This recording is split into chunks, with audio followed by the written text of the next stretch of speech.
Assalamualaikum warahmatullahi wabarakatuh. Salam sejahtera untuk kita semua. Om Swastiastu, Namo Buddhaya, salam kebajikan.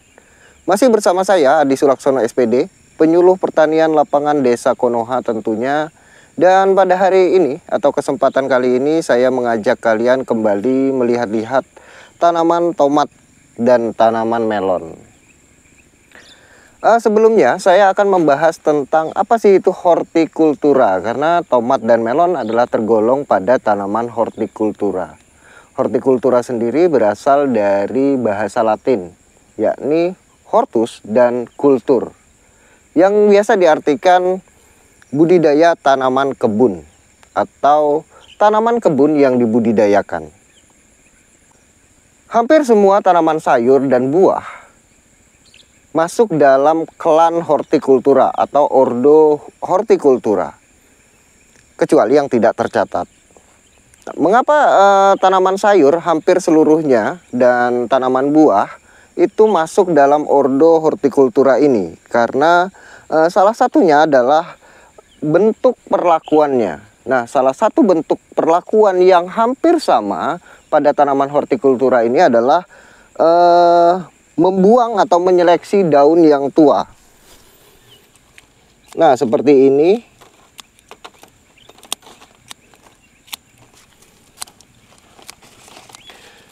Selain itu, selain membuang daun yang tua seperti ini,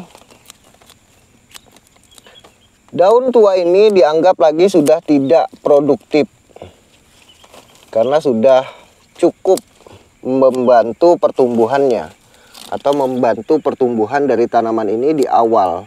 Nah, karena sudah cukup rimbun seperti ini, maka perlu pengurangan daun. Nah, selain ini juga tunas-tunas yang dirasa tidak perlu ataupun menghambat pertumbuhan juga perlu dibuang atau dikurangi. Walaupun batangnya besar, tapi jika memang dirasa menghambat pertumbuhan dari tanaman ini, itu perlu dibuang. Nah, seperti halnya ini. Karena jika dibiarkan, maka ini tanaman ini tidak akan tumbuh tinggi, namun akan membesarkan batang yang kita tidak inginkan untuk dipelihara. Kurang lebihnya begitu.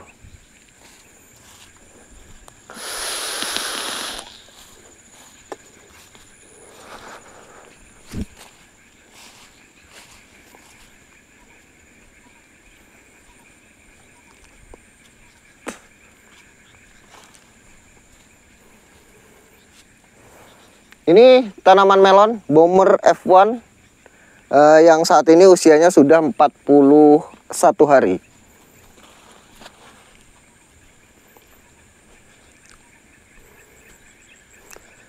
Seperti yang saya bilang tadi, bahwasanya hampir seluruh tanaman hortikultura memiliki kesamaan dalam perlakuan ataupun perawatan. Nah, salah satu kesamaannya adalah membuang daun tua. Nah, begitu juga dengan tanaman melon ini.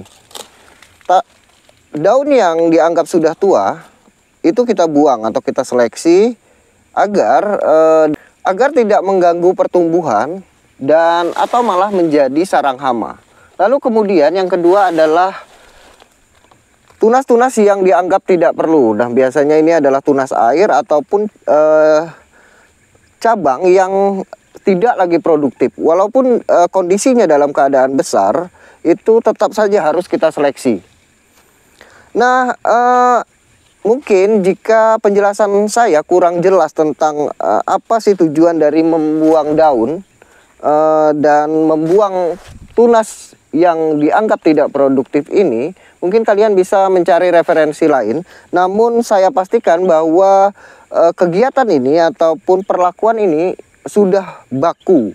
Nah, sudah harus dilakukan pada tanaman hortikultura, baik itu tanaman sayur ataupun tanaman buah, seperti halnya contoh jambu air ataupun jambu biji, jambu kristal.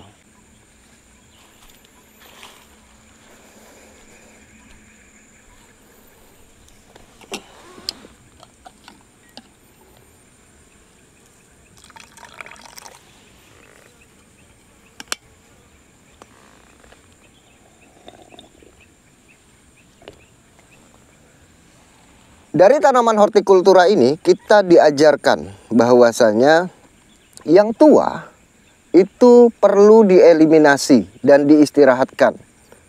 Sedangkan yang batang muda tidak produktif perlu dieliminasi.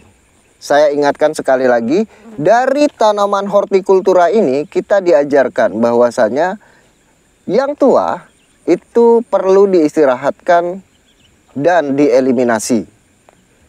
Sedangkan batang yang muda dan tidak produktif juga perlu dieliminasi. Jangan hanya karena daun yang tua tadi terlihat sehat, lalu kemudian batang yang tidak produktif tadi terlihat besar, lalu kemudian kita tidak mengeliminasinya. Karena sebenarnya itu adalah satu-satunya sumber masalah dalam pertumbuhan. Jadi dari tanaman hortikultura ini seharusnya kita disadarkan, atau bahkan ini adalah kode alam, bahwa yang tua dan walaupun terlihat sehat, dan yang muda walaupun terlihat besar namun tidak produktif, itu jangan dipelihara karena hanya menghambat pertumbuhan. Dan kalau masih saja kalian pelihara dan bahkan kalian pilih, berarti kalian tidak peka terhadap kode-kode yang diberikan oleh alam. Mungkin cukup itu saja yang bisa saya sampaikan pada kesempatan kali ini. Terima kasih banyak sudah menyaksikan video ini hingga akhir. Salam buat keluarga Anda di rumah. Saya Adi Sulaksono. Sampai jumpa.